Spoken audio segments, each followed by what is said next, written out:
বেশ কয়েক বছরের আইনি লড়াই, সোমবার অবশেষে যুদ্ধের সমাপ্তি। এদিনই এসএসসি মামলার রায় ঘোষণা করল কলকাতা হাইকোর্ট।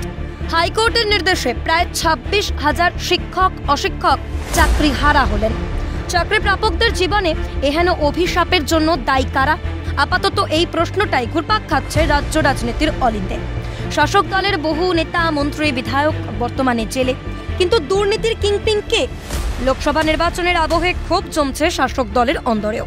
যদিও আদালতের নির্দেশকে বিজেপির কথায় একতরফা রায় বলে মন্তব্য করেন রাজ্যের মুখ্যমন্ত্রী মমতা বন্দ্যোপাধ্যায়, কিন্তু তার দলেরই সাধারণ সম্পাদকের গলায় অন্য সুর। তার মতে কিছু ভুল হয়েছে, অন্যায় হয়েছে।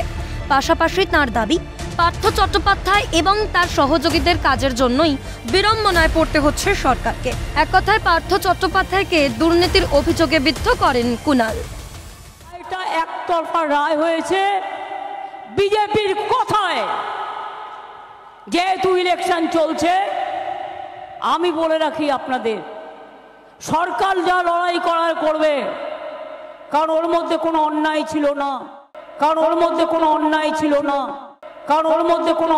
ছিল না, কিছু ভুল হয়েছে, কিছু অন্যায় হয়েছে। আমি তো বলছি অন্যায় হয়েছে। পার্থ চ্যাটার্জি আর কোম্পানি ওই র্যাকেট যা করে গেছে, তার জন্য বিড়ম্বনায় পড়তে হয়েছে দলকে এবং সরকারকে এবং বহু ছাত্রছাত্রীকে। এটা অস্বীকার করার কোনো জায়গা নেই। বলছি তো, পার্থ চট্টোপাধ্যায় অ্যান্ড কোম্পানি এটা করেছে। মুখ্যমন্ত্রী ও কুণালের মন্তব্যের বৈপরীত্য থেকেই প্রশ্ন উঠছে, অপরাধীদের এখনো আড়াল করার চেষ্টা করছেন মুখ্যমন্ত্রী। হকের চাকরি হারিয়ে দিনের পর দিন রাস্তায় বসে যোগ্য চাকরি প্রার্থীরা, তারপরেও অযোগ্যদের হয়েই সুর চড়াচ্ছেন মমতা। লোকসভা নির্বাচনের মুখে শাসক দলের এই বিভাজন ঘাসফুলের ভিত নড়িয়ে দেওয়ার জন্য যথেষ্ট বলেও মনে করছেন ওয়াকিবহাল মহলের একাংশ।